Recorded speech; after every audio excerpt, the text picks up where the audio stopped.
warahmatullahi wabarakatuh. Perkenalkan, nama saya Agnes Rosalina Putri, mahasiswa STKIP PGRI Sidoarjo Pendidikan Sejarah Angkatan 2020. Di sini saya akan membuat video untuk memenuhi tugas UAS saya, yaitu dengan mata kuliah belajar dan pembelajaran dengan dosen pembimbing Bu Iza atau Bu Siza. Nah, sesuai instruksi, saya akan menjawab 5 pertanyaan yang sudah diberikan kepada saya, dan saya akan menjawabnya melalui video yang sedang kita tonton saat ini. Oke, untuk pertanyaan yang pertama adalah, jelaskan 2 teori belajar dan pembelajaran yang sudah Anda pelajari dan kaitkan dengan konsep pembelajaran mata pelajaran sejarah. Jadi ada 2 teori yang saya pilih, yaitu 1 teori belajar konstruktivisme dan yang kedua adalah teori belajar behaviorisme. Yang pertama, teori belajar konstruktivisme. Jadi penjelasan tentang teori belajar konstruktivisme adalah berdasarkan paham konstruktivisme dalam proses belajar mengajar, guru tidak serta-merta memindahkan pengetahuan kepada peserta didik dalam bentuk yang serba sempurna. Dengan kata lain, peserta didik harus membangun suatu pengetahuan itu berdasarkan pengalamannya masing-masing. Pembelajaran adalah hasil dari usaha peserta didik itu sendiri. Pola pembinaan ilmu pengetahuan di sekolah merupakan suatu skema, yaitu aktivitas mental yang digunakan oleh peserta didik sebagai bahan mentah bagi proses renungan dan pengabstrakan. Pikiran peserta didik tidak akan menghadapi kenyataan dalam bentuk yang terasing dalam lingkungan sekitar. Realita yang diketahui peserta didik ialah realita yang ia bina sendiri. Peserta didik sebenarnya telah mempunyai satu set idea dan pengalaman yang membentuk struktur kognitif terhadap lingkungan mereka. Untuk membantu peserta didik dalam membina konsep atau pengetahuan, guru harus memperkirakan struktur kognitif yang ada pada mereka. Apabila pengetahuan baru telah disesuaikan dan diserap untuk dijadikan sebagian daripada pegangan kuat mereka, barulah kerangka baru tentang sesuatu ilmu pengetahuan dapat dibina. Untuk dari teori konstruktivisme yang berkaitan dengan pelajaran sejarah, yaitu menumbuhkan berpikir kritis siswa dalam proses belajar dan pembelajaran. Berbicara mengenai berpikir kritis, ada 6 ciri dalam pembelajaran IPS atau sejarah, yaitu 1. Sensitivity to context, memiliki kepekaan terhadap konteks permasalahan sehingga dapat menggunakan permasalahan pada konteks yang tepat. 2. Suspending judgment, mengambil keputusan yang tepat dan terarah. Yang ketiga adalah locating or assessing basic of info, yaitu siswa mampu menempatkan dan mengevaluasi sumber informasi yang dipergunakan untuk kepentingan pembelajaran yang bermakna baginya. Dan yang keempat adalah sensitivity bias, atau siswa mampu memahami diri sendiri. Dan terakhir, yang kelima adalah self-critical, mampu melakukan introspeksi diri terhadap kekurangan dan kelebihan pada dirinya sendiri. Dan yang keenam, yang terakhir adalah transferable, apabila siswa mampu mengkontekstualisasikan suatu kondisi dengan kondisi yang lain. Hal ini lazim juga diterangkan kepada konstruksi pengetahuan. Untuk mengetahui dengan benar bagaimana cara kita belajar, siswa harus mampu menghubungkan apa yang sudah dimiliki oleh kemampuan siswa dengan pengetahuan baru. Teori yang kedua adalah teori behavioristik. Teori behavioristik menjelaskan belajar adalah perubahan perilaku yang dapat diamati, diukur, dan dinilai secara konkret. Perubahan terjadi melalui rangsangan atau stimulans yang menimbulkan hubungan perilaku reaktif atau respon. Berdasarkan hukum-hukum mekanistik, stimulans tidak lain adalah lingkungan belajar anak, baik internal maupun eksternal, yang menjadi penyebab belajar, sedangkan respon adalah akibat atau dampak berupa reaksi fisik terhadap stimulus. Belajar berarti penguatan ikatan, asosiasi, sifat, dan kecenderungan perilaku. Dalam sejarahnya, teori ini begitu kental hidup dengan kurikulum pada zaman Orde Baru. Menurut saya, jika diletakkan pada bagian untuk kemampuan berpikir tingkat tinggi seperti berpikir kritis, posisi behavioristik itu adalah lemah. Untuk terjadinya pembelajaran sejarah kepada siswa, teori behavioristik ini dapat ditempatkan guna memberikan stimulus di awal proses HATS dan membantu penguatan materi-materi secara detail. Bukankah dalam buku Kuntowijoyo yang berjudul Pengantar Ilmu Sejarah dinyatakan bahwa history is a master of detail? Selanjutnya, teori behavioristik ini dapat membangun karakter saling menghargai. Selain itu, kelebihan teori behavioristik dapat membawa siswa agar konsentrasi dalam berpikir. Dengan demikian, saya berpendapat bahwa tidak 100% teori tersebut total tidak dapat diterapkan dalam proses HATS. Ada beberapa bagian, khususnya kelebihan teori behavioristik, berguna untuk mendukung terjadinya proses HATS. Untuk pertanyaan yang kedua adalah analisis masalah belajar internal maupun eksternal yang dihadapi kelas yang Anda observasi, kemudian kaitkan dengan teori yang sesuai dengan kondisi kelas tersebut. Nah, di sini saya pernah melakukan magang 1 di SMA Al-Fatah Sidoarjo, dan di situ saya mengamati proses belajar pembelajaran tatap muka pelajaran sejarah. Ada beberapa masalah internal maupun eksternal yang saya dapati untuk murid-murid di sana. Untuk masalah internalnya antara lain sikap siswa pada saat pembelajaran berlangsung sering bergurau dan tidak memperhatikan. Dan yang kedua adalah beberapa siswa kurang minat dengan proses pembelajaran yang tengah dilakukan dan cenderung menyepelekan bahkan sibuk dengan kegiatannya sendiri. Karena mungkin waktu itu kita sedang melakukan presentasi kelompok ya. Jadi terkadang anak yang sudah presentasi duluan cenderung tidak memperhatikan temannya yang sedang presentasi berikutnya. Lalu yang kedua adalah masalah eksternal yang antara lain yaitu faktor lingkungannya seperti posisi tempat duduk. Untuk posisi yang menempati tempat duduk di bagian belakang cenderung tidak memperhatikan dan sibuk dengan kegiatannya sendiri. Karena posisi belakang adalah yang jangkauannya jauh dari pandangan guru, dan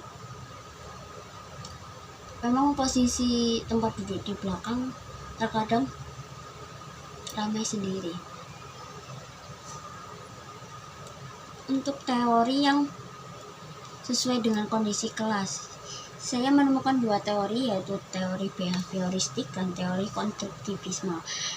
Pertama, teori behavioristik, yaitu pada penerapannya atau proses belajar mengajar. Teori belajar behavioristik sangat tergantung dari beberapa aspek seperti tujuan pembelajaran, karakteristik murid, materi pelajaran, media pembelajaran, dan fasilitas pembelajaran.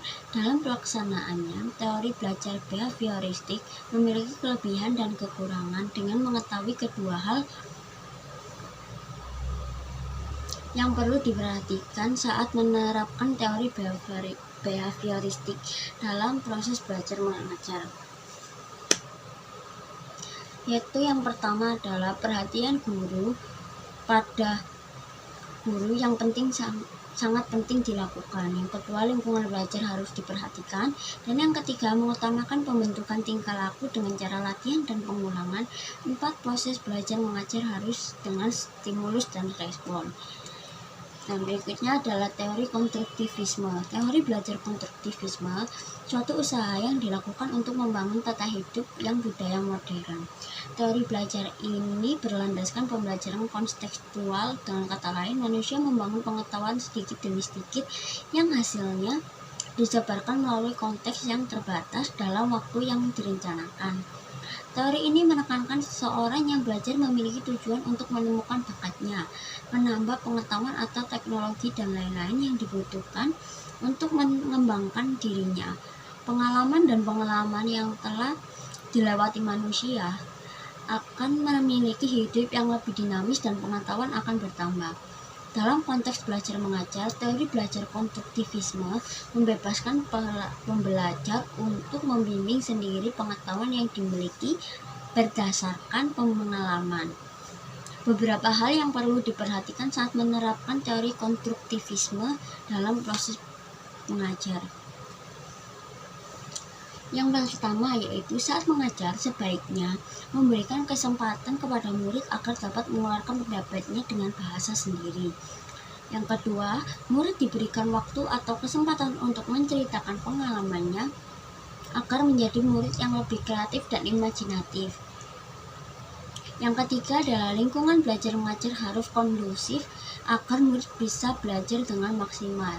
Dan yang keempat adalah murid diberi kesempatan untuk membuat gagasan atau ide baru. Untuk pertanyaan yang ketiga adalah buatlah perencanaan pembelajaran sejarah yang menyenangkan dengan menggunakan teori Jerome Bruner atau David Ausubel yang sudah Anda pelajari. Di sini saya akan menggunakan teori dari David Ausubel. Inti dari teori belajar bermakna dari Ausubel adalah bahwa belajar akan bermakna jika merupakan suatu proses dikaitkannya informasi baru pada konsep-konsep yang relevan yang dapat dalam struktur kognitif peserta didik. Dengan demikian, jika dalam teori Piaget, Dewey maupun pemrosesan informasi dikatakan yang paling penting itu adalah pengalaman atau pengetahuan awal, maka Ausubel lebih jelas lagi yakni pentingnya konsep-konsep yang sudah ada dalam struktur kognitif peserta didik. Dengan kata lain, belajar itu bermakna jika para guru mampu membangun pemahaman baru peserta didik yang didasari oleh konsep-konsep yang sudah ada dalam struktur berpikir peserta didiknya. Untuk pertanyaan yang keempat adalah dari analisis nomor 3, berikan argumen kesesuaian dengan 4 pilar pendidikan. Oke, analisis terkait kebijakan Kemendikbud tentang belajar merdeka berdasarkan 4 pilar pendidikan UNESCO, yaitu 1. Learn to know, yang kedua learn to do, yang ketiga learn to be, yang keempat adalah learn to live together. Diharapkan dengan adanya fondasi dari 4 pilar ini, maka menjadi jawaban dari permasalahan yang muncul mengenai pendidikan dan melahirkan siswa yang mampu berkarya dan dapat menjalankan perannya di lingkungan masing-masing. Yang pertama adalah learn to know atau learning to know, yaitu merupakan prinsip bahwa belajar adalah untuk mengetahui atau memahami. Prinsip pembelajaran ini harus dikondisikan agar siswa aktif dan menciptakan suasana untuk selalu ingin mengetahui dan memahami suatu yang harus. Yang kedua adalah learning to be, adalah usaha yang dilakukan pendidik agar siswa dapat mencari jati dirinya sesuai dengan kemampuan yang dimiliki, baik itu hard skill maupun soft skill. Yang ketiga adalah learning to do. Laksana memaparkan pada jurnalnya, pada pilar pendidikan learning to do menjelaskan bahwa interaksi guru dan siswa untuk mencari solusi atas masalah yang ada sekitarnya melalui tindakan yang nyata. Dan yang keempat adalah learning to live together. Peserta didik harus dibiasakan untuk hidup bersama, saling menghargai, terbuka, memberi, dan menerima perlu ditumbuh kembangkan. Kondisi seperti ini memungkinkan terjadinya proses belajar untuk menjalani kehidupan bersama. Pertanyaan nomor 5 yaitu pertanyaan terakhir, yaitu deskripsikan diri sendiri mengenai impian dan harapan Anda sebagai calon guru sejarah masa depan. Oke, pertanyaan yang membuat saya sedikit berpikir. Saya adalah mahasiswa sejarah dari kampus STKIPP GRI Sidoarjo, yang artinya saya adalah calon guru sejarah di masa yang akan datang. Jadi saya akan sedikit cerita bahwa saya adalah lulusan dari SMA dengan jurusan IPA, yang waktu itu saya meminati pelajaran fisika, yaitu pelajaran yang hitung-hitungan. sebenarnya saya juga payah dalam hal hafalan di pelajaran sejarah, dan yang ada di pikiran saya tentang sejarah sendiri adalah pelajaran sangat membosankan, karena sejarah itu melekat pada otak, yaitu cerita hafalan tahun seperti itu. Seiring berjalannya waktu, saya kuliah di kampus S3 IPB Sidoarjo di jurusan sejarah. Ternyata banyak hal dari sejarah yang tidak saya ketahui. Apalagi saya mengikuti organisasi Hima Sejarah yang beberapa kali mengadakan kegiatan mengunjungi situs-situs sejarah yang ada di Sidoarjo. Karena saya anaknya suka jalan-jalan, saya merasa ternyata seru juga ikut kegiatan ke situs-situs sejarah, mengetahui adanya situs sejarah yang ada di Sidoarjo. Jujur saya cuma tahu satu situs sejarah sebelum saya kuliah di sini di STKIP.